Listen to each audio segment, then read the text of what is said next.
at the other end of the stage, you know, like people would be on stage, say we'd support a certain ratio or in spiral carpets or something, we'd stick at the mixing desk.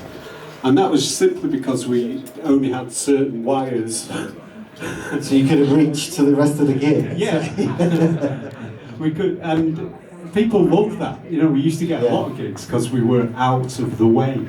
Yeah, and it was really confusing for people when we didn't know where to look. People didn't know where to look. I suppose the early Hacienda kind of nights, people didn't look at the DJ, right? That wasn't a thing.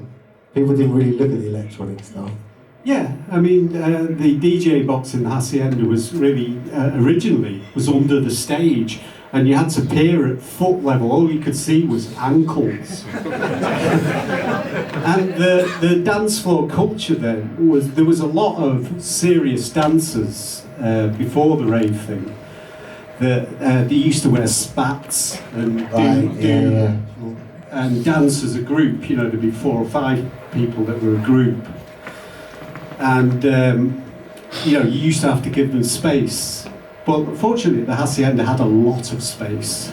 And it wasn't that crowded thing that you see the photos of. Yeah, I see. But the Friday nights were where I connected with the dance music culture there.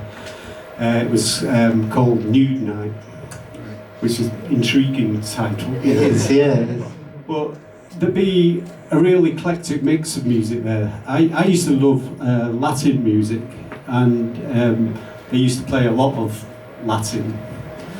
When I say Latin, it was kind of a mixture of like a New York, not pure Latin, but you know, Latin, electronic, and you know, an example of what came out of that culture was maybe Mike Pickering's T-Coy records, Carino and things like that, where it had, you know, quite piano based with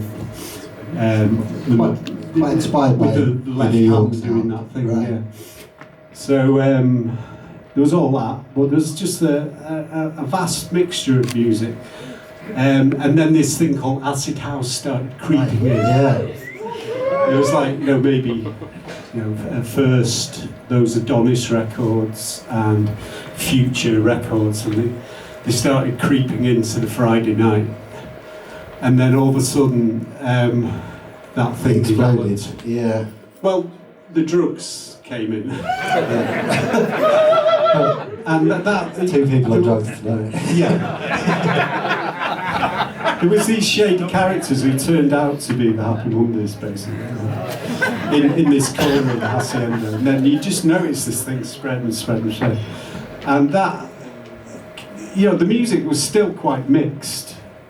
And then eventually, you know, after about a year or 2 years, it became very DJ orientated, and I kind of got dulled by that. You know, when it was all about mixing sort of piano. It took something away. Yeah, it took something away from the liveness. Yeah, I like the eclectic mix kind of thing, because I come from my musical journey came from originally. I'm 65 now, so I was born in 1960. So when I hit the 70s, I feel really lucky that was such a fertile musical environment. So many different things to listen to, and proper experiment. Everyone was experimenting. I got in my first band when I was 16 as an electric violin player. Nice. And we played the music of this French prog band called Gong. We actually did our first gig. It was on Queen's Silver Jubilee Day. So we did 3 street parties and played Gong to the people. That was awesome. How did it go down? Well, they didn't have a choice. We had a good time. And so this set of people I was playing with from school, there was quite a lot of talent in these musicians, you know. I was a bit of a non-musician, if anything. in that I certainly was the worst musician in it, but they encouraged me in a sonic way, because I had some interesting sonics. I was a percussionist, played the electric violin, I had like this horrible guitar setup that was like a tannoy horn. So that developed in, give it a year, we were in this post-punk band called Biting Tongues. Right. On this punk label called New Hormones in Manchester. They did the Buzzcocks. So we're talking 80s? 79. Okay. And we did our first gig doing a live improvised soundtrack at this club called The Factory, which was Tony Wilson's original club. So we were improvising to a film. And improvising was our, that's what we did. Right, yeah. We made stuff up. We had a good connection, and it was all about going in, and we rehearsed about 2 times a week and just improvised a lot of the time. Recorded it and then relearned the improvisations. So anyway, we eventually ended up on Factory Records. Yep, I was going to ask you about that. Yeah, and we did a weird... I take it you all know Factory Records, right? Yeah. Our first LP on Factory was a weird soundtrack as well for a film that we got some fun. The singer wrote a script, the saxophone player was skilled in making films. We used to rehearse in this place called the Manchester TV and Video Workshop, which was like a proto... All the people from Granada and BBC who had ambitions to do things that weren't institutionalised came to this place, and it was a real fertile environment for us to be doing weirdo music for things. That was awesome. Yeah, and anyway, New Hormones had this amazing club called the Beach Club that showed underground films. The first time I saw Eraserhead was at this club, and all these they had, one floor was films, one floor was music, and in fact New Order did their first gig at this place called the Beach Club. Anyway, so that's my musical education, was like being in bands. Coming up through that late 70s scene and... And it led us to being in studios, and when you went in studios back then it was very rare, but all this digital technology was emerging. And at first it was just these boxes that had AMS written on it, and it was like reverbs and digital effects where you could capture bits of sound in loops. That was amazing back then, to be able to loop things. This is pre-samplers? Yes. Yeah. In fact, I think maybe emulators were just about appearing. Right. Or Millionaires had them. Yeah. If we ever got access to a keyboard, we would include it. So if we went in the studio, and I remember things like 101 synthesizers, and even 303s back then. I've got some recordings from about 84 that are all 101, 303. Not N808, but a Doctor rhythm. Oh yeah. Mm. So if we came across that equipment, we would incorporate it. And then through being in studios, I did a course, a sound engineering course, one of the first in the country, called School of Sound Recording. So that gave me access to a studio just as the Atari computer appeared. Yeah. And at that period as well, everyone was selling their analogue. Yeah, the golden times where you could find a Juno in a skip or something. No, literally, there was like shopping sprees. There's a shop in Manchester that's still going. In fact, it's one of the only music shops still going, called Johnny Roadhouse. And I remember going there and getting mono synths like a SH09 for like 30 quid. 303s for like 100 quid. So we stopped at that point. We were pretty poor, so we couldn't do that much, but we got what we could. Get your hands on some of that gear, which now, ironically, if you're poor, you can't get your hands on that gear anymore. So at one point I was running a cafe in Manchester opposite this record store called Eastern Bloc. So the guys from Eastern Bloc used to come in my cafe, and it was a very musical place. We were playing all kinds of weird 80s music. Electro, quite a lot of electro actually, you know, the Street Sounds compilations and things. We got talking, and because I had access to a studio, people used to come in the shop with tapes. So we formed this relationship where I would record the people that came in the shop with tapes. And some of those people were like MC Tunes, who had a group with a guy called Gerald, and Spin Masters, which was Darren and Andrew, who later became in 808. So we made some proto hip hop records. Right. And then we used to get in the minibus and do gigs, and we did quite a few weird hip hop gigs. It was a proper grassroots operation, just and putting it together. And at the end of these hip hop gigs, because we had the equipment of 101s and 808s, we started doing acid house because we were suddenly absorbing it. You know. Our version of acid house didn't quite come out in the wash the way the American stuff did. Yeah, right. So we were like messing with cross rhythms and density because we had the studio with time code, we could layer things up quite densely. Right, yeah. Recording to tape at Yeah. this point, yeah. Yeah, some of our first album, New Build, some of it's recorded to 2-track as a jam. Right. And some of it's multi-track to a 16-track. Yeah. So, but it came out really dense and I think different that's great. methods. Like with the amount of things you can do inside a DAW these days, I think bringing it back to a 2-track mix and just kind of trying to get as much vibe into it as possible. Yeah. And then not being able to touch it afterwards. I think that's kind of cool. Yeah, I mean, once it's done, it's done. Yeah.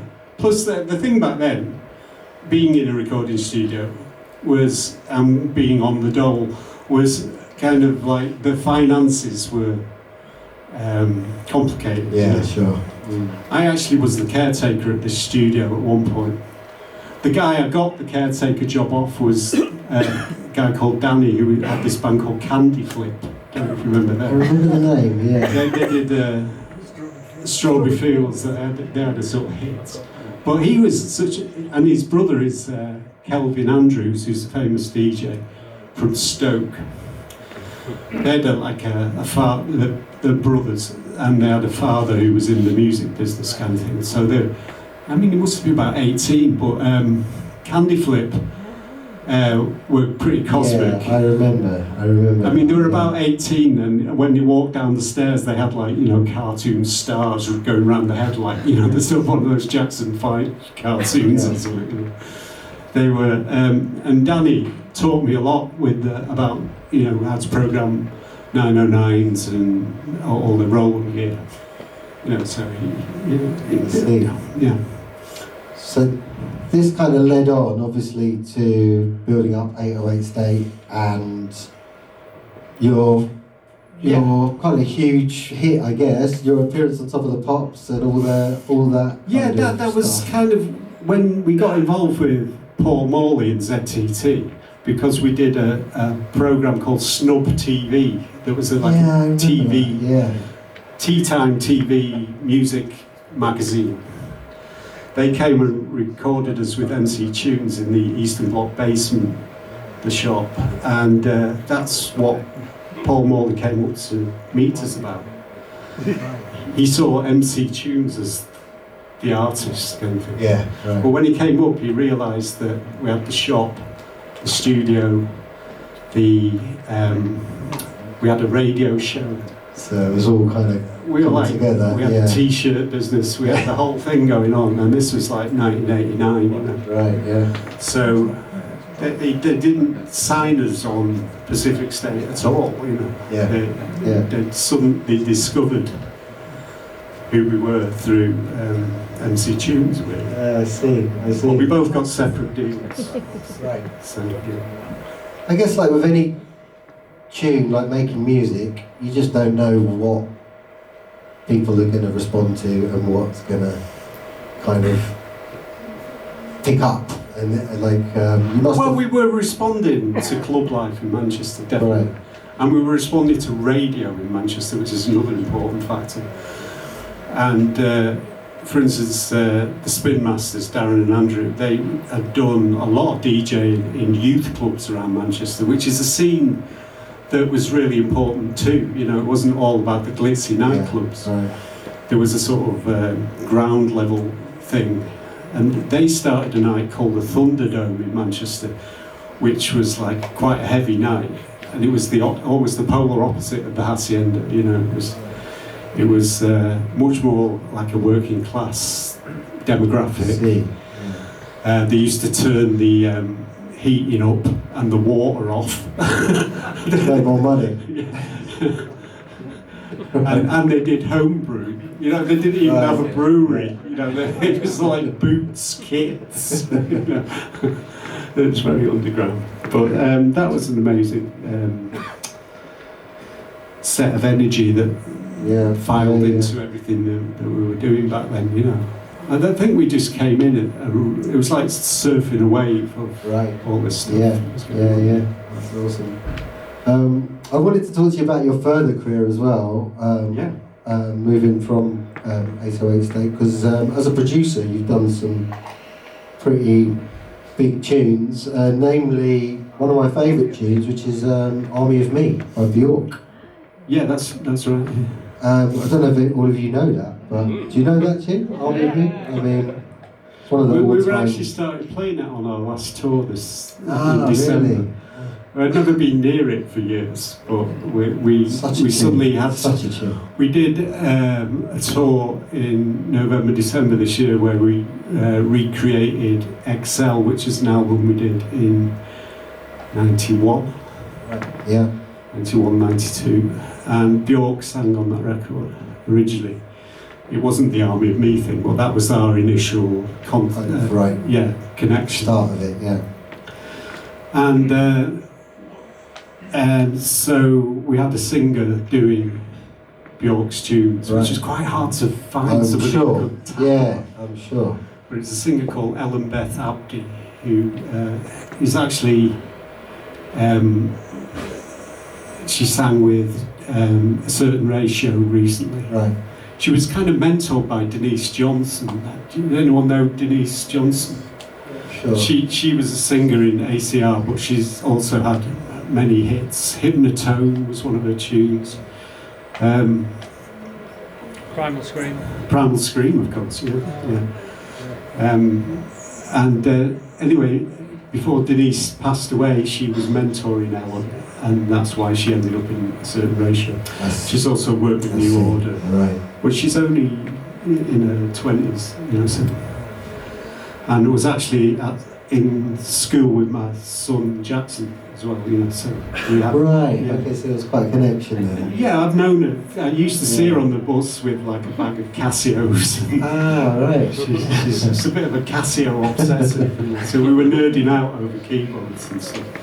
But she's got her own solo thing of like looping and Casios and singing. You know. That sounds awesome. She went to Royal Northern College of Music, which a lot of great musicians in Manchester.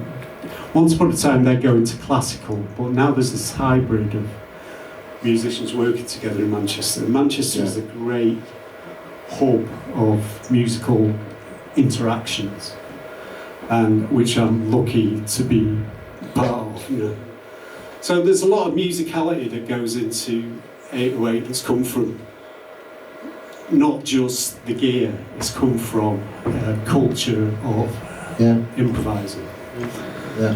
Hence you get like a track like Cubit with loads of widdly guitar on, which, you know, in my head I was trying to be Pete Cozy from Miles Davis's 70s bands. Yeah. We grew up on Miles Davis' 70s albums. I was wondering, kind of all my mates, well, that's all we listened to, you know, at a certain point. And you know, the saxophone in Pacific, you know, is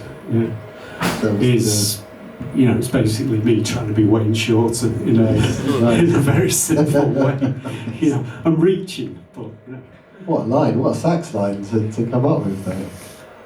Yeah, but its simplicity is its work. Yeah. You know, that's what its simplicity is why it works. When we play it live now, it's a jazz odyssey. Believe me, it's a bit. Do you play sax live? Yeah. Ah, nice. And some people might want to stop me, you know. Yeah. But you know, I love playing that tune. I never get sick of that tune, actually, because every time we play it, I don't know what I'm going to play. You know. Nice. It's fresh. I have to play the melody. Yeah. Well, there's a section where you literally jump off a cliff and you don't know what you're doing. That's proper jazz, isn't it? You've got the head, and then you just go into the improv section. So yeah, I literally have no idea how it'll come out. You know. So, and 808 Live is this weird hybrid thing. We have over the years been purely electronic. It's like in Spinal Tap when they go into that jazz odyssey phase. You know, we've had periods like that. We've had periods where we've pulled it back, and periods of doing different setups. In even last year, we did a gig with the Orb in a cave in Derbyshire, and we just did it as a tabletop like you've been doing tonight. Right. Yeah. And then, you know, for instance, one of the gigs coming up, we're doing a support act to Robin at the arena, and it's like we do all sorts. You know, if we get invited, you know, it reminds me of the fact that once we did a support tour with Madness, which was like Madness. Which was ill-advised, I think. Literal madness. No, they were lovely to us, but the audiences I'm sure weren't ready for techno. Yeah.